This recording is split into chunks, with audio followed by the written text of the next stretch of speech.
acknowledge what there is particularly dead about a doornail. I might have been inclined myself to regard a coffin nail as that deadest piece of ironmongery in the trade. You will therefore permit me to repeat emphatically that Marley was dead as a doornail. Scrooge knew he was dead? Of course he did. Scrooge and he were partners for I don't know how many years.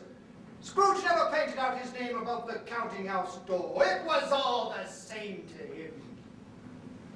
Oh, but he was a tight-fisted hand at the grindstone, Scrooge. A squeezing, wrenching, grasping, scraping, clutching, covetous, old sinner, hard and sharp as flint. He iced his office in the dog days and didn't but 1 degree at Christmas. But what did Scrooge care? It was the very thing he liked, to edge his way along the crowded paths of life, wanting all human sympathy to keep its distance. Once upon a time, of all the good days in the year, on Christmas Eve, old Scrooge sat busy in his counting house. It was cold, bleak, biting weather, foggy withal. The city clocks had just gone 3. Gong, gong, gong. But it was still quite dark already.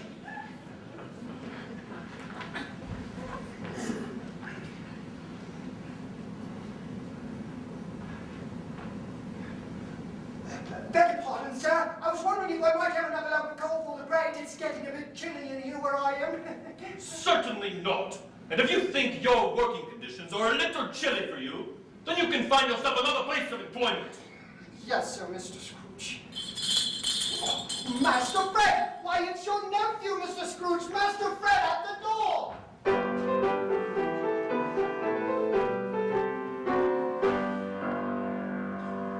Merry Christmas, Uncle! God save you! Ah, humbug! Oh, Christmas, a humbug. I'm sure you do not mean that. I do. Merry Christmas. What right have you to be merry? What reason have you to be merry? You're poor enough.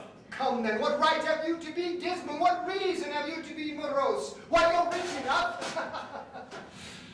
Christmas. Bah, humbug! Oh, Uncle. Nephew! Don't be cross. What else can I be when I live in such a world of fools as this? Merry Christmas. Why, if every idiot went around with Merry Christmas on his lips, should be boiled in his own pudding and buried with a stake of holly through his heart, he should. No, Uncle. Nephew, keep Christmas in your own way and let me keep Christmas in mine. Keep it, but you don't keep Well, it. let me leave it alone then. Much good it has done you, may it ever do you good. There are many things from which I might have derived good, by which I've not profited. I dare say Christmas among the rest. But I've always thought of Christmas time when it comes around as a good time. A kind, cheerful, forgiving time. The only time in the long calendar of the year when men and women seem to open their shut-up hearts freely. And therefore, Uncle, though it has never put a scrap of gold or silver in my pocket, I believe it has done me good. And will do me good. And I say, God bless it! You are quite a powerful speaker, sir. It's a wonder you don't go into Parliament. Oh, Uncle, come dine with us tomorrow. Good afternoon. I am sorry with all my heart to find you so resolute. We have never had any quarrel to which I have been a party. I have made this call in homage to Christmas.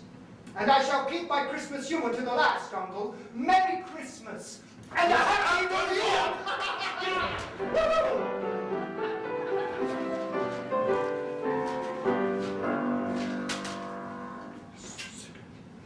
Merry Christmas. As Scrooge's nephew left in a flurry of Christmas cheer,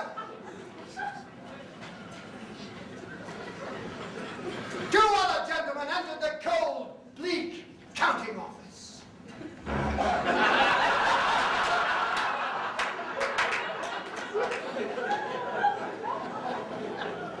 At this festive season of the year, they were desirable in seeking out provisions for the poor and destitute who suffered greatly. They were endeavoring to raise a fund to buy the poor some meat and drink and means of warmth. himself merry at Christmas could ill afford to make other people merry, and cared less if they died or not. If they would rather die, then let them, and decrease the surplus population. A Christmas caroler happened by the counting office, also begging alms for the poor. Dead your house with vows of mourning, ba-la-la-la-la-la, 'tis the season to be jolly, ba-la-la-la, la-la-la-la, don't we now all gay of hell, ba-la-la-la-la-la. Please don't do it, nonsense. Leave it alone.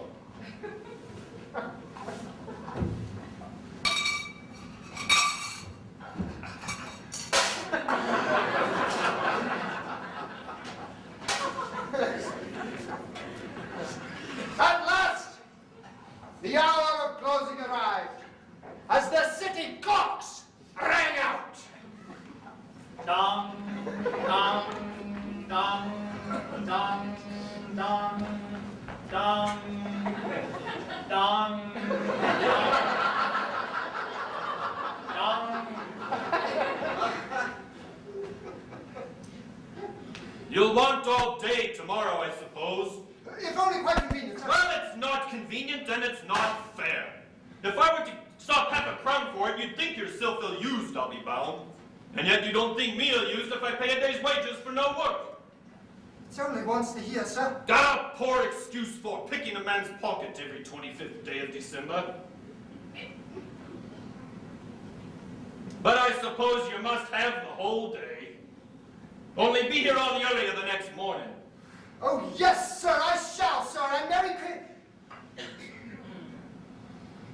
Good afternoon, sir. Yes! I've got the whole day! Oh, look at you right here, you're a friend of my tiny teeth you are! Woo! I've got to go get a goose, you can play a goose, and I love Christmas! Woo!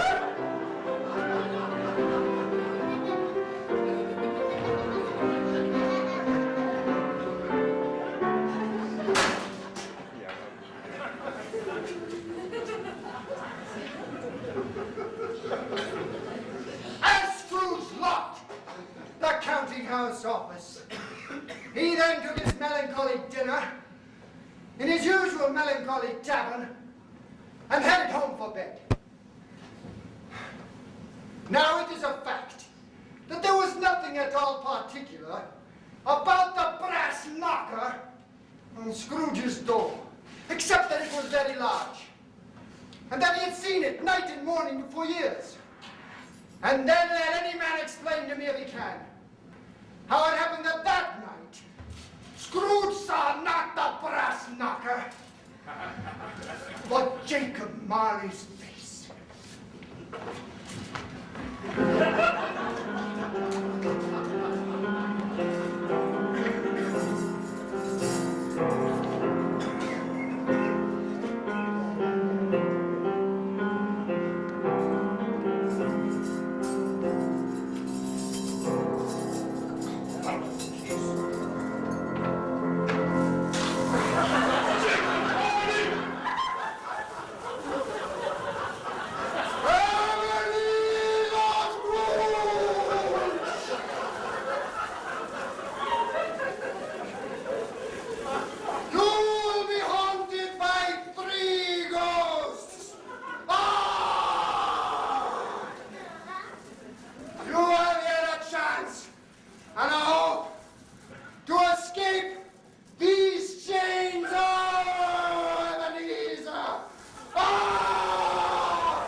me a bit of beef.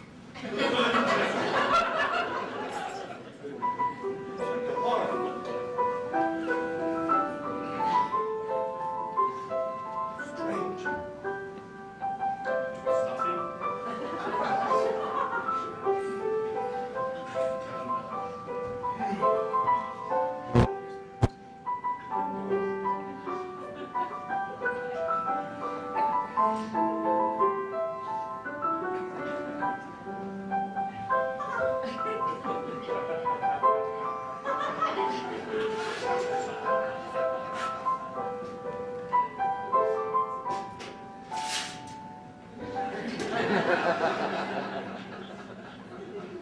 As Scrooge settled down for a long winter's nap, he consigned himself to believing that it was just a figment of his imagination, a bit of bad beef. Then the city clocks rang 12. Dong, dong, dong, dong, dong, dong, dong, dong,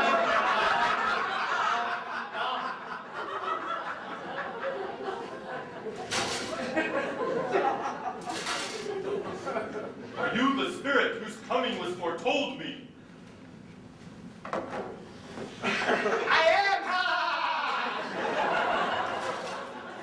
Who and what are you? I am the guy for Christmas past. Long past? No, your past. Arise and walk with me.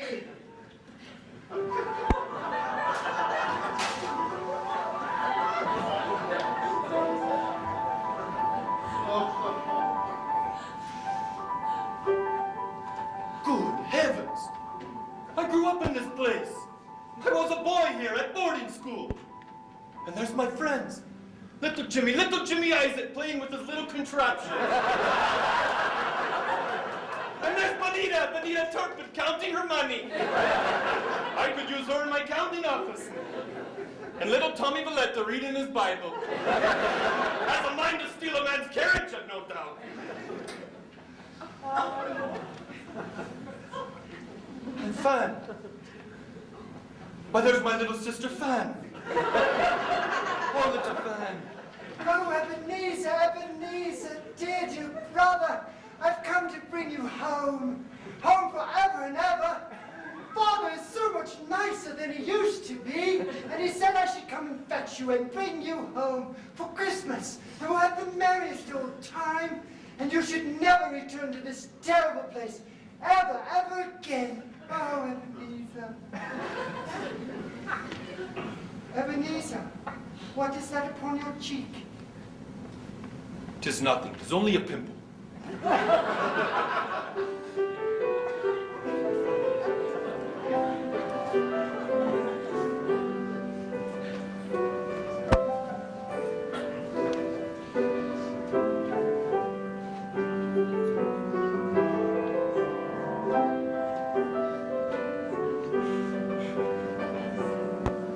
Scrooge cried when he remembered how Christmas used to be before he turned into a grumpy old grouch.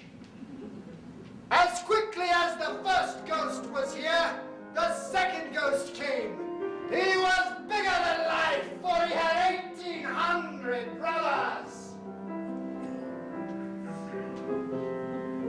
And off they went to find the place in the book.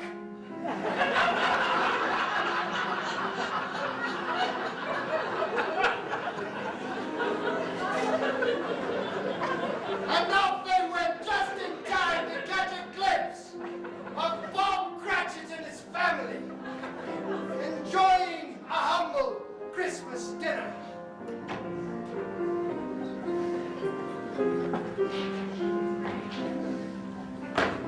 Oh, Father! Look at the goose! Look at the pudding! The goose is as big as me, it is. Oh, very good, my boy, Tim. All right now, everyone. I give you Mr. Scrooge, the founder of our feast. The founder of our feast, indeed!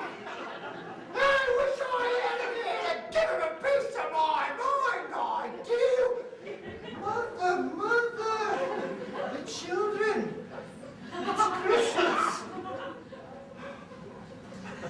Merry Christmas to Mr. Scrooge. Merry Christmas to Mr. Scrooge. God bless us, everyone. Tell me, Spirit, will Tiny Tim live? And the spirit said to Scrooge, I see a vacant chair in the corner of a room, and a crutch without an owner. Snow Spirit. Say he will be spared. If he would like to die, then let him, and decrease the surplus population.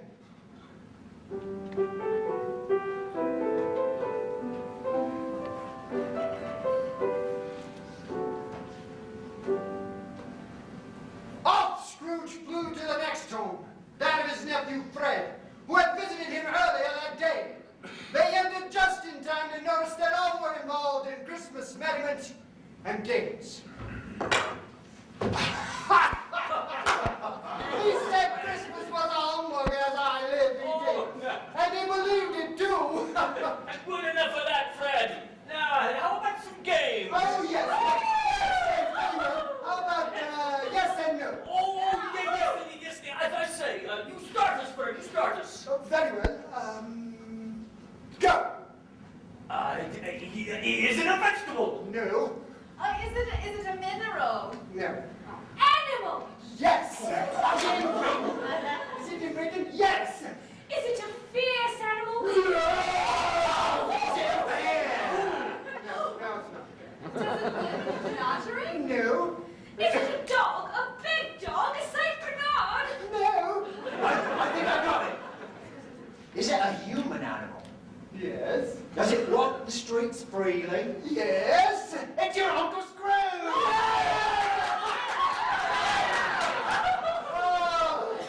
Oh, he has given us a merry old time. And it would be ungrateful that we don't drink to his health. A Merry Christmas to the old man. He wouldn't take it from me, but may he have it nevertheless. To Uncle Scrooge. Uncle Scrooge!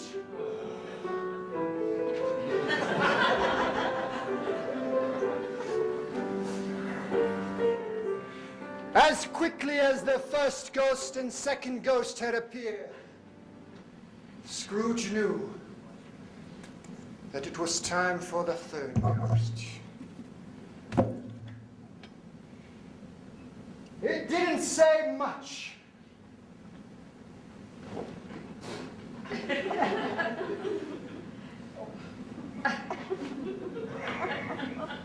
But it took him to a dark. Let me help you, great.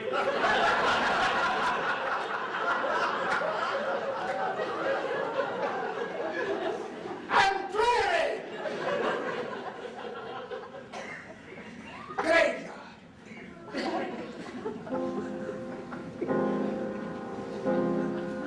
Are you ready?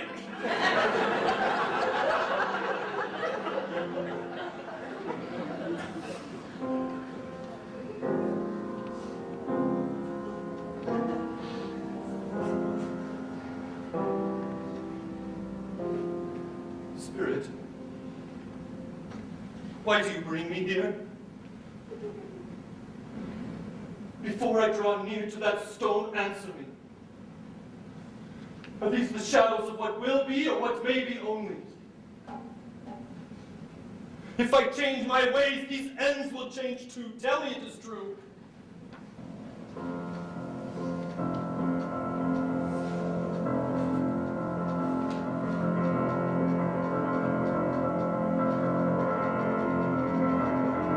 Remedy for Scrooge!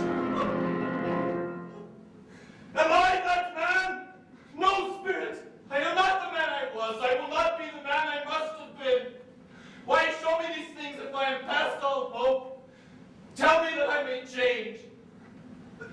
I will try to keep Christmas in my heart and live it all year. I will live in the past, present, and the future. I shall not shut out the lessons that they teach. Tell me that I may sponge away the writing that is upon that stone.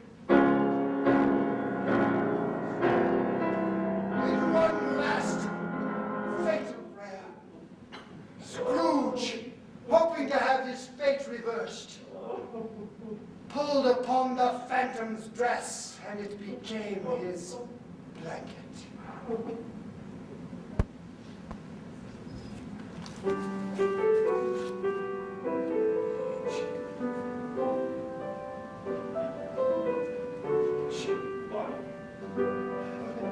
Heaven and Christmas be praised. I am as light as a feather. I am as happy as an angel. I am as merry as a schoolboy. I am giddy as a drunken man.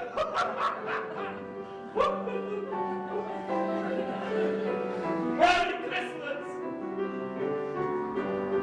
Merry Christmas to the entire world! And a Happy New Year! Woo! Merry Christmas! Woo! Woo! No. Merry Christmas! Merry Christmas, everyone! It's a beautiful day! Hey, Searle! What's today? Why is Christmas Day? Christmas Day! They did it all in one night! Hey, you know the butcher shop down the lane? Why, I should say I Go do. down and buy yourself a big ham hanging in the window. Okay. I left the money in the office, but put it on my bill. Okay, buddy. Hey, Scrooge! Oh, hey! Get back here, you kids! They did it all in one night. Oh, what a beautiful day it is. I'll send a turkey to the Cratchits. I'll call on my nephew Fred. I'll give money to the poor. And that tiny Tim there still is hope. Whoa,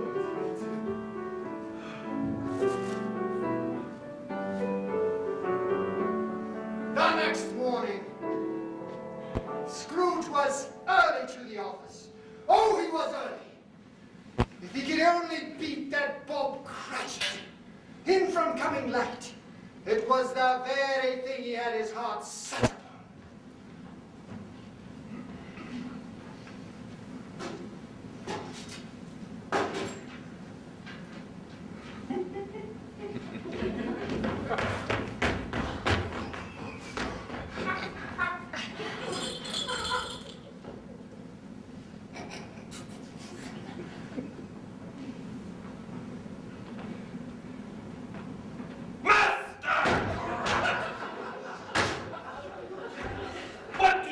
By coming in at this hour?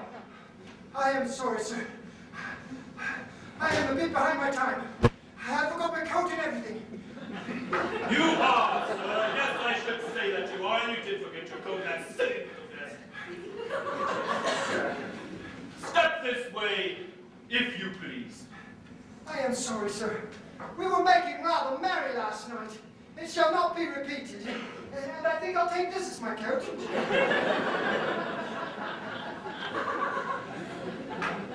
I am not going to stand for this sort of thing any longer. No, Mr. Cratchit, I've had it up to here. This has happened too many times this Christmas. Therefore,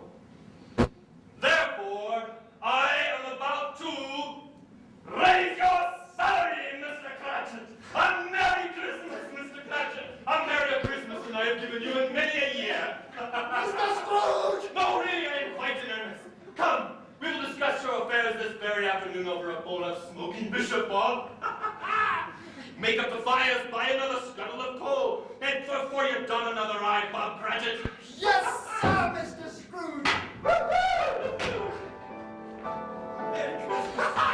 Merry Christmas! Merry Christmas, everyone! Have my money! I'm willing to share!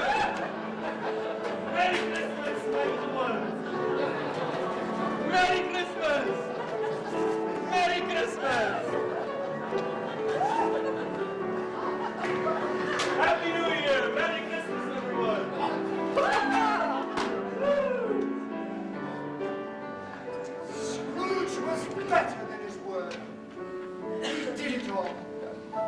and infinitely more. And to Tiny Tim who did not die, he was a second father. He was as good a man, as good a master, and as good a friend as the good old city knew, or any other city, town, or borough in the world. And it was always said of him that he knew how to keep Christmas well, if any man alive possessed the knowledge. May that be said of us, and all of us.